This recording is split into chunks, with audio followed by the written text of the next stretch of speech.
At my own father's funeral, my stepmother had me seated at a small table in the back, with the catering staff. And when I tried to move up front with the family, my stepsister put a hand on my arm and said, just loud enough, "You're not really family here, Nora. Let's not make a scene." I sat in the back. I watched my father's funeral from the same table as the people who would later pack up the folding chairs. And I told myself, the way you tell yourself things to survive a moment, that it didn't matter, that he was gone either way, and where I sat couldn't change that. 6 months later, I sat in a different room, a lawyer's office, and listened to my father reach out from beyond the grave and seat me at the head of the table, in a way none of them saw coming. Before I take you through it, one small thing. If you've ever been told you weren't really family by the very people who married or maneuvered their way into yours, subscribe so the next story finds you, and tell me down in the comments who in your life decided they got to define who counts as family and who doesn't. Just put it down there. I read every single one, and I have a feeling a lot of us were seated in the back. So here is how a daughter ends up seated with the catering staff at her own father's funeral. My name is Nora Sutton, and for the first 12 years of my life, my family was simple and small and good. My mom, my dad, and me, in a comfortable house in a quiet Connecticut town. My dad a successful orthodontist with his own practice. My mom a school librarian. The three of us a complete and happy set.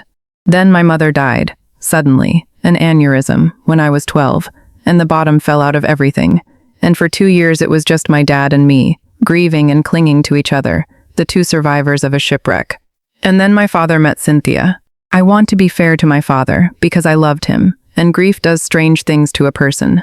He was lonely in a way that frightened him, and Cynthia was elegant and certain and good at filling a silence. And she swept into his life with her 2 teenage children, Sloan and Blake, and within a year they were married and living in our house. And the family that had been 3, and then 2, became 5, with me as the odd one out. It happened slowly, the way these things do, so gradually that for years I couldn't have pointed to the moment it became real. Cynthia was never cruel in a way you could photograph or prove.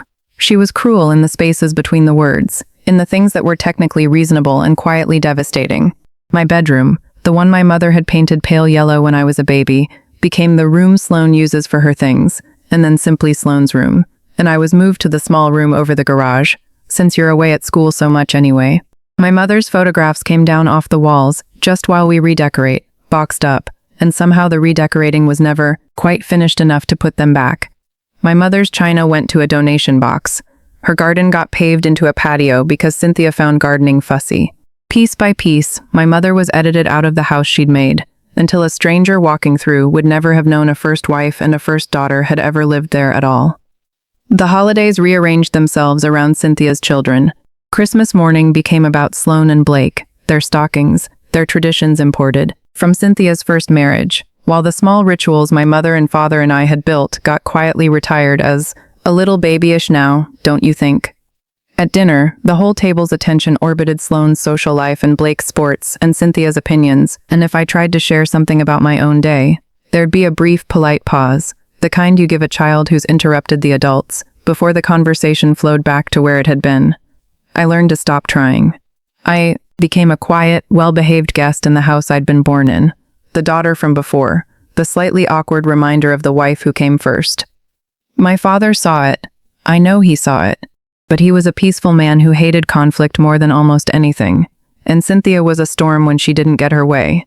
And so he chose, again and again, the path of least resistance, which always, somehow, ran straight over me. He'd find me later, privately, and squeeze my hand and tell me I was his girl, his and my mother's girl, always. Those private moments were real, but he never once said it at the table, where it would have cost him something. And a love that only operates in private, in the spaces where the storm can't reach it, starts to feel to a kid like a love that's ashamed of you. I left for college and barely came back. Cynthia made the distance easy. The holidays were complicated. There was never a bed for me, only a couch, and only if I asked. I built a life 2 states away, became a speech therapist, worked with kids who couldn't find their words, which a therapist once gently pointed out was an interesting career for a woman who'd spent her childhood learning to keep quiet. I called my dad on the phone, our real relationship conducted in the one place Cynthia couldn't redecorate, and I told myself that was enough, and mostly I believed it. Then, 18 months ago, my father got sick. Pancreatic, fast. I came home. Of course I came home. And that was when I discovered just how completely Cynthia had built her walls, and how much she intended to control even his dying. She appointed herself the sole gatekeeper of information, doling out updates in careful, measured portions, deciding what I was allowed to know and when. She'd schedule my visits and then quietly move them. She booked the private hospice room and filled it with her own family, her coat on the chair, Sloane's magazines on the side table, the space claimed and occupied before I ever arrived.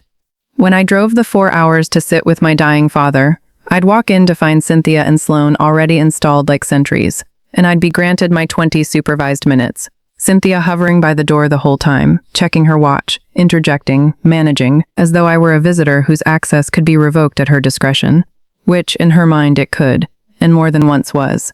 There was one afternoon I drove the entire 4 hours only to be told, at the door, that Dad was too tired for visitors today, while Cynthia's own children sat inside with him. I sat in my car in that parking lot and cried with both hands on the wheel, and then I drove 4 hours home. Nolfen's day. The cruelest part is what it stole from him, not only from me. I believe my father wanted me there at the end more than he was able to fight for, but fighting had never been his gift, and he was weak and dying, and Cynthia was strong and well, and the strong and well tend to win those particular contests. So we lost the goodbye we both wanted, because a man who could never stand up to his wife at the dinner table certainly couldn't manage it from a hospice bed. My father died on a gray February morning. Cynthia called me afterward to inform me, in the flat tone you'd use with a distant acquaintance who'd merely want to know. I had not been allowed to be there.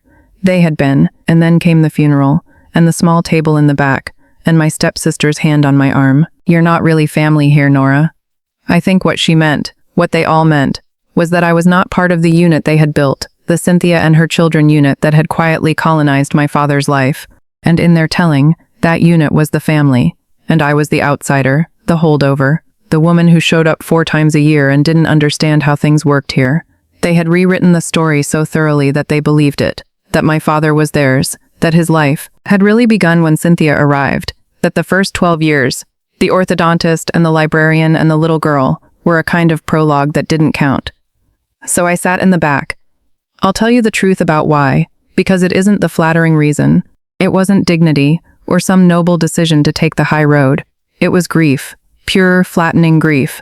I was so hollowed out by losing him without even getting to hold his hand at the end, that I had nothing left in me to fight with. So when my stepsister put her hand on my arm and told me not to make a scene, I let myself be steered to the small table at the back, because making a scene would have required a strength I did not have that day. One off, I sat there through my own father's funeral. I watched Cynthia, in the front pew, accept the murmured condolences of his friends and colleagues as the grieving widow, dabbing at her eyes. I watched Sloane and Blake, who had known my father for barely a decade and had never once called him Dad, get folded into hugs as his children, accepting sympathy that belonged to me. And I, his only blood, the last living thread of the family he'd actually started, the little girl from the pale yellow bedroom, sat at the back next to the catering setup, watching the service of the man who used to carry me on his shoulders like a stranger watching through a window. And that is where Rosa comes in. Rosa had been the housekeeper in my father's home for 9 years.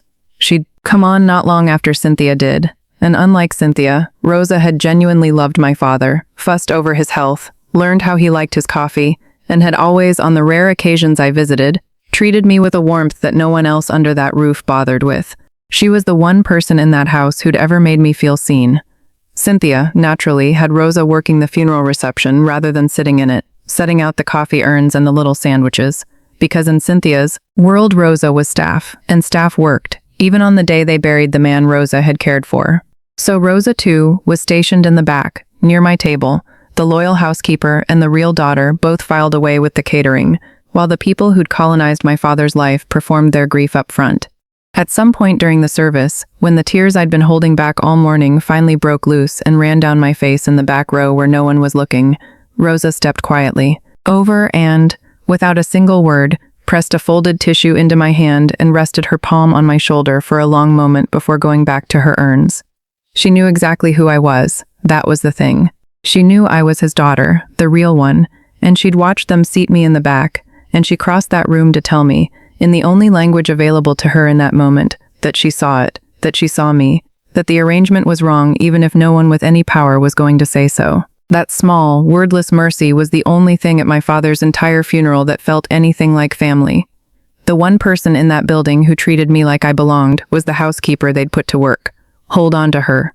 She matters more than anyone in this story except my father, and you'll see exactly why. After the funeral, Cynthia moved fast. Within weeks, she'd put my father's house, my childhood house, on the market. She and her children divided up his things, his watch to Blake, his car to Sloan, with the brisk efficiency of people clearing out a storage unit. When I called to ask if I might have a few of my father's personal items, his books, the photographs of my mother if any survived, a particular old fishing hat he'd worn my whole childhood, Cynthia told me coolly that everything was part of the estate and would be handled appropriately, and that she'd thank me not to complicate an already difficult time. I got the message. There was nothing for me. Not the money, which I'd never expected or wanted, and not even the small things, the things that were only worth anything to me. I was to get nothing, because I was not, as I'd been informed, really family. For 6 months I grieved my father alone, 2 states away, with not a single object of his to hold. I made my peace with it, or I tried to. I told myself that Cynthia could have the house and the watch and the car, that she couldn't touch my actual memories, that the version of my father I carried was mine and unsellable. And that was true, and it helped, a little. What I didn't know, during those 6 months, was that my father had not been quite as passive as he'd seemed. The will was not read immediately, which I later understood was by my father's own specific instruction. He'd asked his attorney, a careful older man named Mr. Hargrove, to wait 6 months after his death before the formal reading, and to require all named parties to be present in person. At the time I thought it was strange. I understand it now. My father, who had spent his whole marriage avoiding the storm, had arranged one final room where the storm could not get to me before the truth did. He'd wanted 6 months to pass. He'd wanted everyone forced into one place. And he'd wanted, I think, for Cynthia to get good and comfortable in her certainty first, to sell the house and divide the watch and settle fully into her victory, before he reached up out of the ground and rearranged the entire board. I almost didn't go to the reading. Mr. Hargrove's office called and said my presence was legally required, and my first instinct was that it was another humiliation being arranged, that I'd drive 4 hours to be told, formally and on the record, that I'd been left nothing. But something made me go. Maybe just the chance to be in a room with whatever was left of my father one last time. The reading was in a wood-paneled conference room. Cynthia was there, of course, in expensive black, with Sloan and Blake flanking her. The unit, looking faintly annoyed at having to gather for a formality whose outcome they clearly considered settled. They'd already won. They were here to collect the trophy on paper. Cynthia gave me a thin smile when I came in, the smile of a woman gracious in victory, and gestured vaguely to a chair at the far end of the table. The back again. Always the back. Mr. Hargrove, an unhurried man with half-glasses and a dry manner, settled himself, and arranged his papers, and began to read my father's last will and testament. While in the room I'd been seated at the back of began, slowly, to turn completely upside down. My father, it turned out, had revised his will 8 months before he died, quietly, without telling Cynthia. In a series of private appointments he'd taken, Mr. Hargrove's word were confidential, and would remain so until the reading. And in that revised will, my father had done several things, each one landing in that conference room, like a stone into still water. First, he had named me, Nora Sutton, the sole executor of his entire estate, not Cynthia, me, the daughter at the back table, which meant that the administration of everything, every account, every asset, every dollar and document, was now legally my responsibility and under my control. Cynthia's smile flickered. Second, the will established that the house, my childhood house, the one Cynthia had already sold, had been my father's separate property, owned before the marriage, and that he had left it, and its full value, to me. The sale Cynthia had rushed through 6 months earlier, it emerged, had been legally improper, conducted before the estate was settled, on a property that was not hers to sell, and the proceeds would have to be accounted for and returned to the estate. To me, as executor, to unwind. Sloane's mouth came open. Woolraff. Third, my father had left Cynthia precisely what the law required him to leave a spouse, and not $1 more. A specific, calculated portion, the elective share, the floor beneath which a husband cannot legally go, and which a man only ever lands exactly upon when he has thought very carefully about how little he is permitted to leave you. Sloane and Blake, who were not his children and whom he was under no obligation to provide for. He left nothing at all, save for, in Blake's case, a single line instructing him to return the watch, which my father noted, in writing, in the will, belonged to my father, and is to go to my daughter Nora, to whom it has always been promised. Iwid, and the rest, the bulk of his estate, his retirement accounts, his investments, the practice he'd sold years before and invested wisely, the proceeds of the house, all of it, my father had left to me. The room was so silent I could hear Mr. Hargrove's old clock ticking on the shelf. And then Mr. Hargrove said there was one more thing, a letter, which my father had instructed be read aloud, in full, to everyone present. He unfolded it, and he read it in his dry, even voice, and my father spoke into that room one last time. "I won't give you all of it. Some of it belongs to me alone, but the heart of it I'll share, because I think someone listening needs to hear that it's possible. To my daughter Nora," my father wrote, "if you are hearing this, then I am gone, and I have failed in life to give you something you deserved, and that I was too much of a coward to give you while I could still see your face. I deserved that. I watched, for years, as you were made small in your own home, and I told myself I was keeping the peace, when the truth is I was keeping my comfort, and I let the cost of that comfort be charged to you, my own child, the last piece of your mother I had left. I have no excuse. Cowardice doesn't get excuses. It only gets consequences, and I have arranged for mine. I could not stand up at the dinner table while I was alive, so I am standing up now, in the only room left to me, in the only way I have left. Everything I built it out of the life your mother and I started, long before anyone else arrived, and it belongs to the family that came from that life, which is you, Nora. Only you. You were always my family. You were always enough. I am so deeply sorry it took my death to make me brave enough to say it where it counts. Hold on to the watch. It was my father's. You are a Sutton, the last and the best of us, and no one, not in my house, and not in any house, ever again gets to tell you that you are not family here. I have made certain of it. Love, your dad." Mr. Hargrove set down the letter. Nobody moved. Cynthia, when she finally found her voice, went straight to fury. The storm I'd grown up flinching from. Talk of contesting, of lawyers, of my father not being in his right mind. Mr.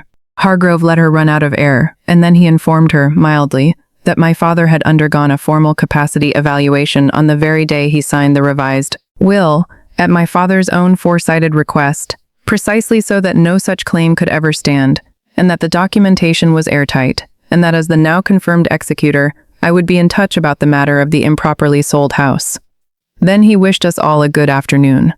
Here is the part 1, Pempriffen end, Embryonus de Quefbaun.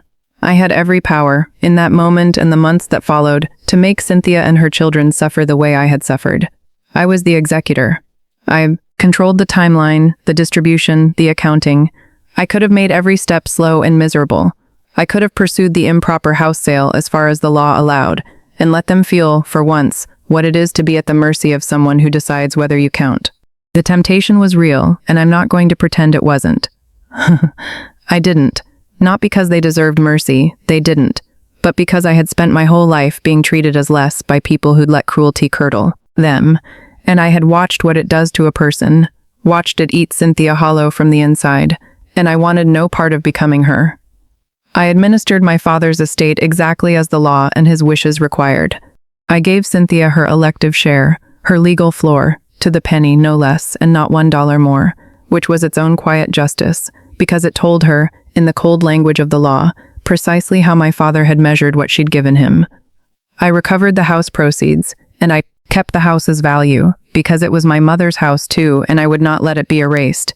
And I took the watch, and my father's books, and one cardboard box of photographs that Cynthia had boxed for the trash, and that Rosa, bless her, had quietly set aside and saved for me, because Rosa had worked in that house for 9 years, and had loved my father, and had seen, with a housekeeper's invisible clear eyes, exactly who in that family was real. I hired Rosa, by the way. She'd lost her job when the house sold, and I needed someone to help me sort and manage my father's estate, and there was no one on earth I trusted more than the woman who'd handed me a tissue at the back table. She and I have become close. The only person at my father's funeral who treated me like family turned out to be the one I got to keep. Cynthia and her children, I have not spoken to since that conference room. There's nothing left to say. They got their legal floor and their long overdue understanding of where they actually stood in my father's heart, and I got everything else, including the only things that ever mattered to me, which were never the accounts. They were the watch, and the photographs, and the letter, and the knowledge, in my father's own hand, read aloud in a room full of the people who'd erased me, that I had been his family all along. So here's what I'd hand you tonight, from one person seated at the back to whoever needs it. Family is not a title that the loudest people in the room get to assign and revoke. It isn't decided by who married in, or who maneuvered closest, or who managed to seat you in the back and call it the natural order. Family is quieter than that, and more stubborn. It's decided by blood, sometimes, and by choice, sometimes, and by who hands you a tissue when you're invisible, and by who, in the last private document of their life, when there's nothing left to gain and no storm left to fear, writes down your name. The people who tell you you're not really family are telling you something true, but not about you. They're telling you that they aren't yours. Believe them, and then go find the ones who are, the Rosas, the ones who saw you the whole time. And if you're very lucky, someone who loved you and failed you will find one last way, when it counts, to stand up at the table they could never stand up at in life, and seat you, at last, exactly where you always belonged. If this story reached something in you tonight, the kindest thing you can do is subscribe, because every week I tell another true-to-life story about someone who got erased and seated in the back, and the truth that finally came for them. And I'd hate for the next one to pass you by. And before you go, do this for me down in the comments. Tell me about the person who handed you a tissue when the rest of the room pretended you weren't there. You're Rosa. Name them if you can. Let's fill this whole section with the quiet people who treated us like family, when the official family wouldn't. I'll be down there reading every single one.